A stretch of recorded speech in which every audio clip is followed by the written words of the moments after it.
Okay. Oops. So good afternoon and welcome to the third session in this NIH ODSS ELIXIR track. So I'd like to thank the organizers for the opportunity to talk to you today.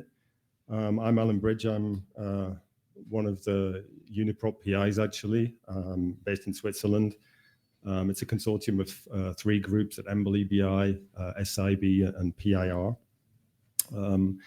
This session is really about knowledge and impact from data. As a knowledge-based developer, I like to put knowledge at the center of everything we do. So I'd like to argue or put the case that impact from data very much depends on knowledge. If you think about how biological systems function and what we know about how they function, what we know about the components of biological systems, it's still the case that pretty much all of that knowledge is derived from small-scale hypothesis-driven experiments, careful genetic and biochemical characterization of genes and proteins.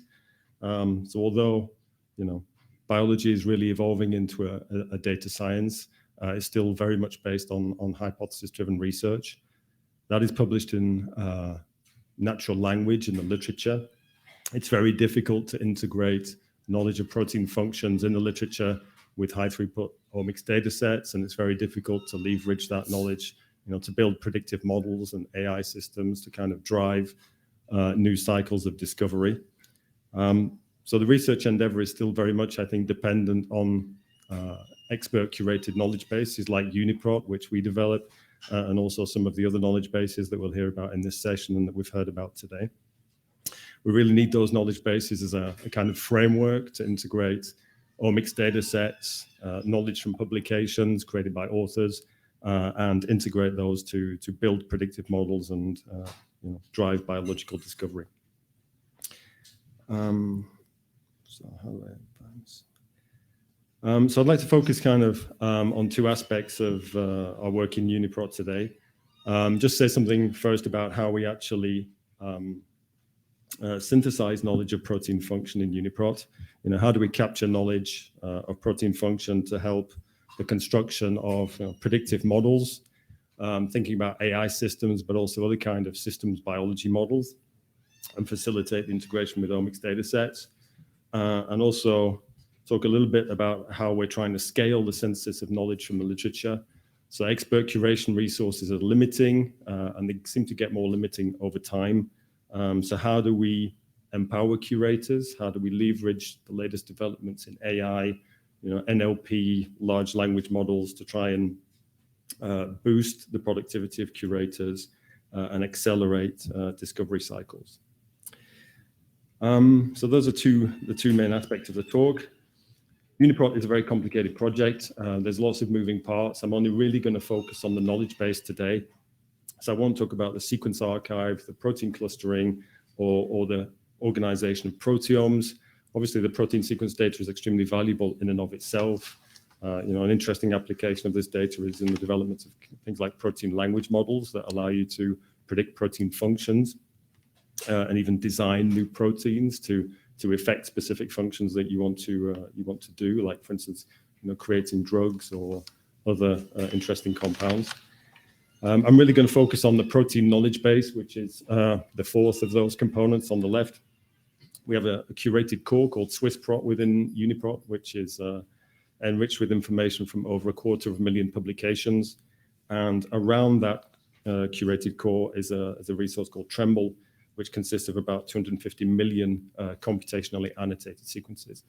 So we use a range of computational methods to annotate those sequences, including deep learning and other machine learning approaches. If you want to learn more about that, you should go to the Function Cozy on Thursday and hear the talk from Vishal Joshi.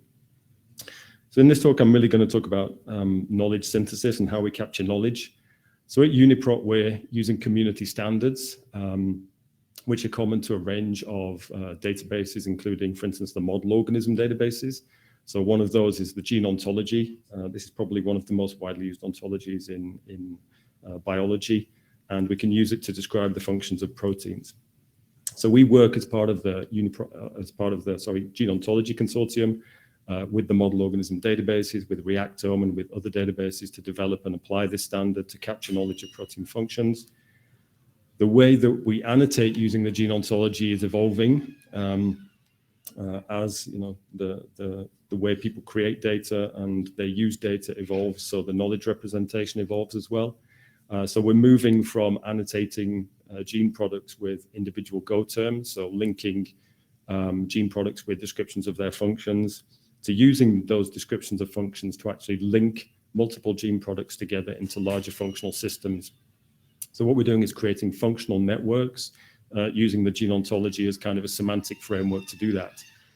So on the right of this slide, you can see what looks like a kind of textbook pathway view of a part of the pathway involved in inflammation and response to viral infection. Underlying that kind of biologist-friendly view is actually an RDF graph, and each of the edges in that graph is a gene ontology term. So this is it's a knowledge graph that has semantic meaning. You can use it to integrate high-throughput omics data sets or do other kinds of computational modeling. It's highly complementary to things like pathway databases like Reactome. You can use this kind of modeling framework to capture knowledge at any kind of level of maturity. So if you have a textbook pathway, like from Reactome, you can translate it into this modeling framework. But if all you know about 2 or 3 proteins is how they interact with each other and the functional impact they have on each other, but you don't know the wider context in terms of the biological processes, then you can still capture this kind of low-level knowledge as well. So knowledge, knowledge is evolving in UniProt. Another aspect of that relates to chemistry and biological chemistry. So we've done a lot of work with our partners at EBI and SIB and elsewhere to improve the representation of small molecule chemistry in UniProt. So small molecules are key players in biological systems. The level of complexity of small molecules in the human cell probably is similar to that of proteoform complexity, with at least 100,000 different small molecule metabolites. So we've done a complete reannotation recently of our small molecule data. We did a mapping of all our legacy text annotations to ontological representations. So we're using KEBI for all small molecule ligands in UniProt, and RIA to represent reactions. And RIA is a database of reactions based on KEBI. So all our legacy data has been mapped to these standards. So that allows people to mine UniProt in new ways. You can do chemical similarity or substructure searching. It also makes data integration much easier. If you have metabolomics data, you can use these explicit representations of chemical structures to integrate your data on top of UniProt. KEBI and RIA, like UniProt, they're also global core biodata resources and ELIXIR core data resources. And KEBI is also used by the gene ontology to represent chemistry. So we're all converging on a kind of common set of standards. So this kind of annotation it enables new applications to be supported by UniProt, and one of those is building disease models. So we're involved in a project to kind of leverage these annotations to build a genome scale metabolic model of human, which is called RECON4. The idea of this project is to develop metabolic models as tools for diagnosis of inherited metabolic diseases and also the stratification of patients. So try and select the best therapy for each individual patient. And what we'll do is we'll use genome scale metabolic models to perform simulation, integrate patient data on top of that model, and try and identify where are the weak points in each of those patients' networks. Yeah. So one interesting aspect of this work is you can use the results of modeling to inform curation. So you can identify areas of the network which need particular attention because they impact the simulation, and you can target those for curation in the underlying knowledge base. And this is a work which we're performing in collaboration with some clinicians, the METAB ERN network in Europe, and other collaborators at the Virtual Metabolic Human and elsewhere. So that's an interesting application of this kind of data. One of the things we'd like to do in this kind of project is to contextualize metabolic networks, to use expression data to build tissue-specific models, and then from these tissue-specific models, build actually a model of a human being, which is basically the goal of VMH. And you can actually do these kind of complex data integration tasks now, even using the UniProt API. You can do Sparkle queries where you federate gene expression resources With UniProt, you can link on common identifiers like ensemble gene identifiers, and you can build these kind of context-specific networks, using simple API calls. This kind of annotation, we're also leveraging it internally to try and improve our production processes. So we're very interested in scalable curation. As I said, curation resources are limiting and seem to get more limiting over time, I have to say. So we're interested in using these knowledge representations to try and mine what's in the literature and figure out where we are with respect to coverage of knowledge. So one of the ways we do that is using machine learning and NLP techniques. So to try and better understand the scale of the curation task, we can build classifiers to analyze the PubMed. We use a framework for this called ELIXIR, which is a deep learning framework. So we use our subsets of our corpus in UniProt to build classifiers for specific tasks. Here it's enzyme function annotation. We then extract information about chemicals from the papers that we find. We map them to resources like KBI. We can then extract chemical structure representations for them and create fingerprints, kind of embeddings for them. We can create a kind of proxy functional map for the literature. Okay. And then we can compare what we have in UniProt to what's in the literature, and we can try and figure out, which parts of chemical or functional space do we need to kind of curate. We can use this to try and guide the curators to areas of novelty and try and maximize the value of our curation resources. So if we zoom back out, it might be a little bit difficult for the folks at the back to see, but it seems that there's definitely scope for developing tools to kind of accelerate this kind of curation. If we look at the global coverage of this kind of proxy functional map, we definitely need to kind of backfill UniProt and kind of grab some of this legacy data that's still in the literature that we don't quite have yet. So that brings me to the second part of the talk, which is testing tools, trying to develop tools using language models and other approaches to try and do knowledge extraction for UniProt. This is a collaboration with the group of Ziyong Liu at NCBI. So PubMed have some quite nice tools for this, and they've been doing a lot of work on language modeling.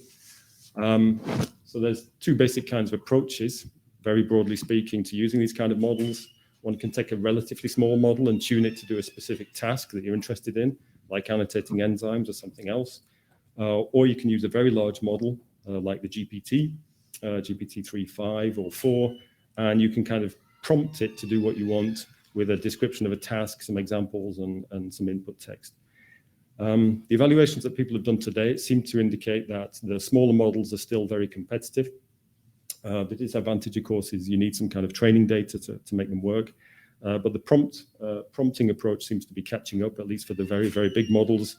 Whether that will translate also to the smaller models, I think, is an open question. This field is obviously moving so quickly, it's very hard to predict where we'll be next week, never mind next month or next year.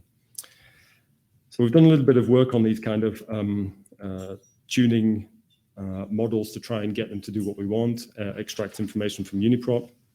We're building specific corpora for tasks of interest for UniProt and also for other databases like Reactome. And we heard about Brenda today, maybe Brenda too.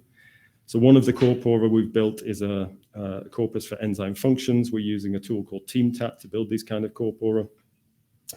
So we're framing the task of extracting functions from text as a kind of relation extraction task. So we want to link incidences of enzymes to the substrates and products and extract that information. So we use pre-taggers like PubData, we heard about that in a previous talk, and a variety of others. All-in-one NER is another one, again from NCBI. We pre-tag, we ask the curators to fix the tagging and then also to annotate the relations in the text, yeah. So what we want to do is we want to extract proteins linked to chemicals, substrates, and products, and then use these to kind of populate the kind of UniProt knowledge graph. So the curation of these corpora is kind of highly iterative. It's very labor intensive. You need a very skilled team of curators to do this. We usually do it in multiple phases with multiple reviews. At each stage, we refine the guidelines. We have people working as binomes, so they have to cross-check each other's work, usually with a third person checking as well. Even then, once we've created a first corpus, we then run it on, we then train a model, we run the model on the corpus, and we analyze the kind of errors the model is making, and then we recurate again, refine the guidelines again, and then build another model, so it goes around. So using this kind of approach, we built a corpus for enzyme function extraction, and we're doing this for other tasks as well. It's about twice the size of existing benchmarks in a project called BioRed, which is a data set which contains multiple kinds of relations. So that was kind of our benchmark, was we wanted to at least exceed the size of the BioRed corpus. So we frame the problem of extracting information from text as a kind of relation classification problem. We have a model which is trained to kind of output probabilities for relation classes. So like an indirect conversion will be a pathway relationship, a conversion would be an enzyme function, and so on. We construct a little question, which is like the prompt, and we give the text, and then we ask the model, please do this task for us. And this kind of approach seems to work pretty well. We get quite competitive results compared to other kind of benchmarking evaluations. So we think this is a pretty good approach for approaching these kind of tasks. We plan to extend it to other kinds of tasks in the future. The models seem to learn quite quickly. Actually, we get pretty good performance gains, even with small numbers of abstracts, like 300 to 400. So we're also looking at things like active learning to try and make this process more effective. Okay.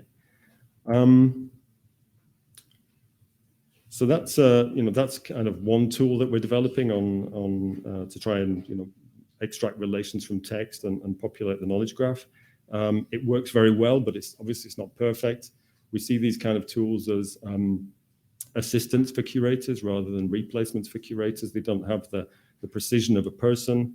And when you put these multiple tools together for things like named entity recognition and linking to databases, then at each step there is a performance drop. So the overall pipeline, it will have a lower performance than this. So we can also use other approaches as well to try and validate what we get out of these pipelines. So one approach is for this specific task is to try and model the enzyme chemistries as language. So again, it's an application of language model, but this time in a slightly tangential way. So you can treat atoms as letters and molecules as words. You can use what are called SMILES representations, which are like language representations of chemistry, of protein functions. You can train BERT-based models to distinguish true and false substrates and product sets, using very classical methods. And we can use these kind of language models to classify what we get out of the text. So this is a kind of way of filtering the output of the language model. So you use a language model which is trained to recognize language to extract information, then use a language model which is trained to understand chemistry to kind of validate what comes out. Again, this seems to work quite well. We use the kind of a transfer learning approach. We train on a very large data set of reactions from a patent text mining approach. And we then transfer learn using pairs of substrates and products from RIA. Okay, and that seems to work very well as a validator. The model seems to learn the differences. There's a variety of ways of constructing the negative training data sets, including kind of random selection or selection of similar compounds which are non-reactants, and we've been working on this. So just to wrap up, we've been doing a lot of work to try and improve the representation of protein knowledge in UniProt to better capture how proteins function in systems, using approaches like GoCam and KEBI and RIA, and we'll soon be extending this to the representation of protein complexes using the Complex Portal, which is an IMEX resource. We're interested in scaling curation, so we're using kind of NLP methods to try and probe the functional space in the literature, try and better understand what we're covering in UniProt, try and focus on areas of novelty that we're not yet covering, and try and better scale our curation resources. We see large language models, they definitely have potential as tools for NLP. We see these as curator assistants, and we'd like to build systems which have human in the loop AI-assisted curation rather than using AI systems necessarily to populate the knowledge base directly. One of the reasons for doing that is when you construct end-to-end pipelines with multiple systems, you have a drop in performance at each step, and you need some kind of curated intervention. Something we're very interested in at UniProt as well is to publish benchmark data sets to help people develop better methods. So the enzyme function corpus, for instance, we're publishing that in the next couple of months for bio-NLP researchers to use. We're very interested in these kind of prompting approaches as well, and we're developing strategies to use those. And we're also developing these methods for other types of tasks as well, like summarization. Alex Bateman has some interesting work on this using LitSum, an approach developed for RNA Central, and we plan to explore this for UniProt as well. So I'd like to thank all the folks who work on UniProt. It's a lot of fun working at SIB and with the larger UniProt team. I'm very fortunate to work with those people. And I'd like to thank our funders at NIH, also the Office of Data Science Strategy in particular, for organizing this meeting, SERI, EMBL, and NSF for PIR. So thank you, and I'd be happy to take any questions.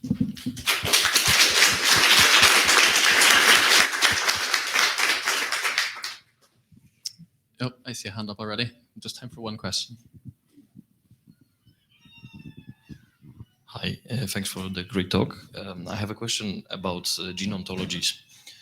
So I know that there used to be mapping of gene ontologies into COGs, which are more like human readable classes, right, of Go terms, and it's currently discontinued.